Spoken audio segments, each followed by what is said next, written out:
What's the story? Are you kidding me?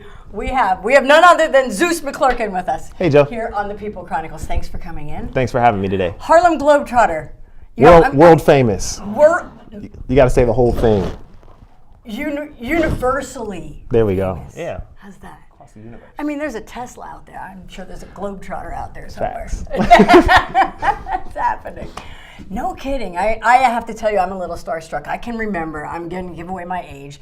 I remember Goose and Meadowlark and Curly and going to see them and just being in awe. But I never dreamed that I'd get to sit down and talk with the Harlem Globetrotters. Wow. So Well, thank you. That's very, very cool. No problem. Thank you for having me today. Oh, it's my pleasure. So how do you get to be a Harlem Globetrotter? A series of fortunate events. I actually used to play against the Harlem Globetrotters for the Washington Generals. So I played for the team that famously loses to the Globetrotters. And Is that on purpose? No. The Globetrotters have lost to the Generals before. Oh, they have? Yeah, we lost to them in 1971. That was before we were born, though. Yeah, it was. Long time ago. I mean, that Meadowlark thing, that was just, I read it in a history book. Long time ago. But, they're playing us again this year. But I actually used to play against the Globetrotters, and that was where I kind of fell in love with the team. I saw that everywhere the Globetrotters went, they were loved by everybody. And everyone had that same story, that you had, remembering Meadowlark Lemon or Curly Neal. And it brought a smile to their face. And I wanted to be a part of that. So eventually they got tired of me dunking on them, and they signed me over to a contract. They said, get him on our side. We need him. Mm-hmm. This whole sport of basketball, it didn't necessarily come easy for you. No. Tell me some of your obstacles you had to overcome. So we're bringing up the past. That's what we're doing. Yeah, here? we're bringing up the past. Okay, cool. We're gonna ask you about your past later. That'll be episode 2. Just saying. Part 2. Stay tuned.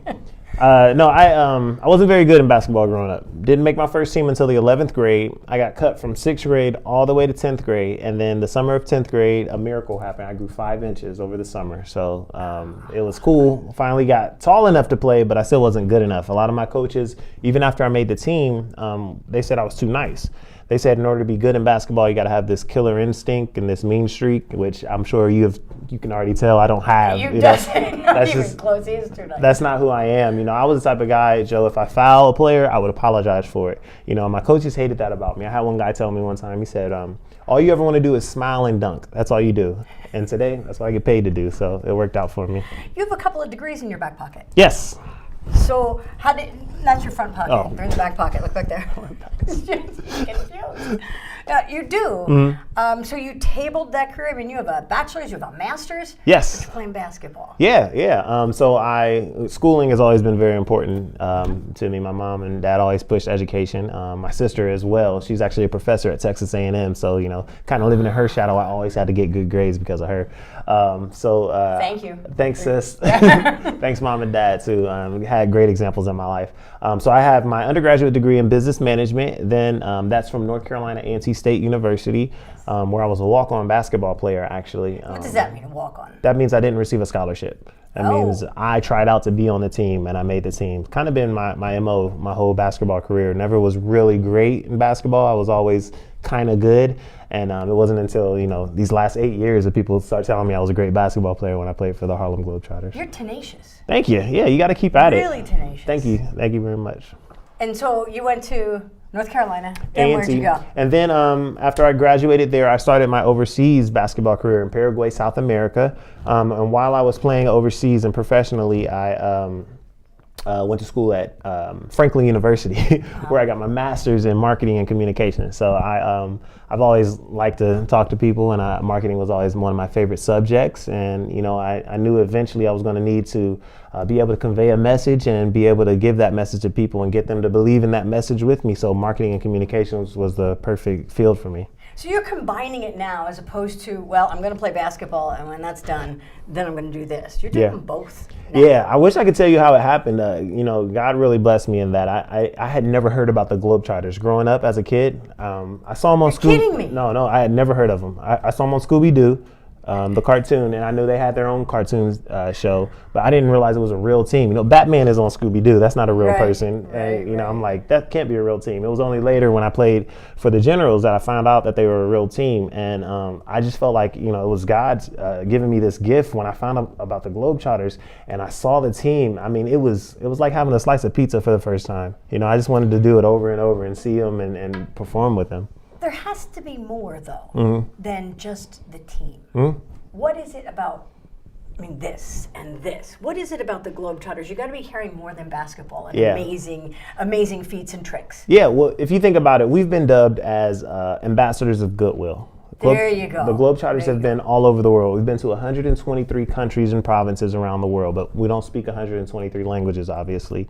The number one language everybody speaks is smiles. If you can make somebody smile, then you can make their day. And that smile is exactly what comes to people's face when they think about the Harlem Globetrotters. Everywhere I go, I mean, just walking around Reading today, I was just getting in the car and the drivers were telling me, like, people kept staring at me, looking at my shirt, you know.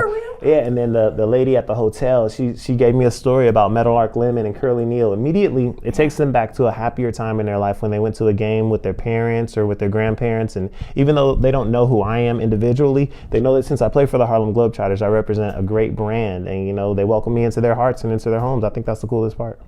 Zeus McClurkin.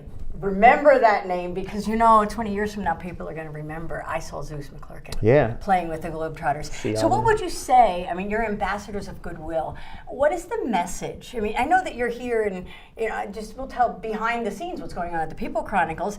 You have a school visit after this. A lot of times media tours happen because the sole purpose is to promote the event, which we should do. March 16th, they're going to be here at the Santander, or not the Performing Arts Center, the Santander Arena. There you go. March 16th, so get your tickets. But more than that, you are on a really tight schedule running around. Where are you going next? So we're going to a school. What we do on the court is very important, you know, being great basketball players, but our off the court influence is even more impactful. We're going to a school. I went to one earlier today, and we're talking to the kids about the ABCs of bullying prevention. Because bullying is a huge epidemic nowadays in schools, as I'm sure you're aware of. And we actually partner with the National Campaign to Stop Violence, who issued essays to school-age kids, and they asked them, what's the number one problem that students face today in schools? And bullying was the number one problem that was cited. Really? So they partnered with us because we visit hundreds of schools every year, and we developed a program called the ABCs of Bullying Prevention. It's just where I go in, Joe, and I tell the kids how you can take action, how you can be brave, and how you can have compassion on bullies and on people who have been bullied themselves. That's interesting. On bullies as well, because they need love. Yeah, absolutely. We all need love. A lot of times bullies are the way that they are because of maybe something that's going on at home. And you never know what a person's going through. My mom used to tell me all the time, just kill them with kindness. Be nice to people even when they're trying to be mean to you. You just embrace, you personify that message. I can see it in your face, your personality, everything about you. So if you, because you're in two schools, I think you're going to 12th and Marion next. Yes. And so that's two schools out of how many in Berks County? So if you could share one message or a prevailing message to kids today, what would that message be? Man, overall, be you, be who you are. I made it all the way to the Harlem Globetrotters, one of the greatest basketball teams in the world, because I made a decision not to change who I was. A lot of my coaches tried to get me to have that mean streak and that killer instinct, but then that would have been me acting out of who I naturally am. If you're a nice person, stay a nice person. Don't let people try to change you and tell you that you got to be mean to make it in this world. There's a place here for you. And if you're not a nice person, become a nice person. Become a nice person. And Reading, Pennsylvania. I mean, you get to a lot of towns. Reading, Pennsylvania. It struggles with a lot of things, but there are so many good people all over this city that are working together to make their little conclave, their little neighborhood better. So what's that message for them, and why Reading? I'll continue with what you're doing. The Harlem Globetrotters, we perform at Madison Square Garden, and you know, we'll perform at high schools. We're no respecter of cities. You know, no matter where you are. You know, we're always trying to make that global impact and continue to make people better everywhere that we go. We want to leave making sure that you're a better person. Like, I'm actually about to teach Jo a trick, and she's going to be a better basketball player now that she's met me. Right-handed? We're going to find out. Bam. What? Oh my gosh! I'm going to pay for that. See, you're a better basketball player now. Oh my God! Thank you! That was awesome. Ta-da! Zeus McClurkin. We didn't practice that. We didn't practice that. I did it. Wow. How'd you know? I can't. I saw you do it, and You just I felt wanted to it. see. Yeah. Felt it coming. How many hours of practice there? I'm going to keep my finger out of the way. You do it. Well, if you think about it, we're playing about 320 games this year in 260 cities. The secret to it is to keep your nail on there. The more nail, the less friction. You put it on your finger, it slows down. I did. See, it went right there. Aha. You have a paper cut now. I'll pay for that. Sorry. Pay for that. First aid. Zeus McClurkin, this has been absolutely amazing. Thank you. I am grateful that you are taking the time and talking to the kids here in Reading, because what you offer beyond these tricks, I mean, you're in the Guinness Book of World Records. Mm-hmm. You've been on ESPN. You've been all over the place. Is there a highlight? I mean, what's more rewarding, talking to kids or getting these awards? Or you can't even compare them. It's apples and oranges, I suppose. The highlight for me would be the fact that the Globetrotters were inducted into the Naismith Memorial Hall of Fame in 2002.